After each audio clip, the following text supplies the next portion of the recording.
Hello guys, welcome back to our channel. This is the latest motor of a Kambrook blender.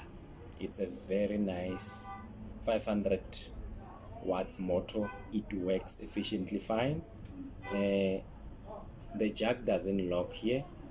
However, the jack it's very heavy.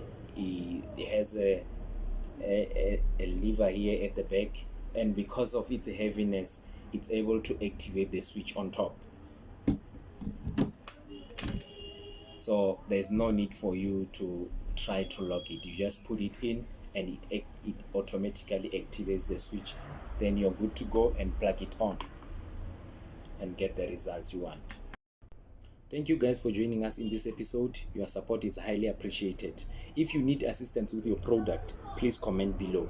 Remember, at Ace Electricals, we offer the following services. We sell brand new appliances and electronics. We buy and resell. We do repairs. We educate people on how to use appliances effectively and efficiently.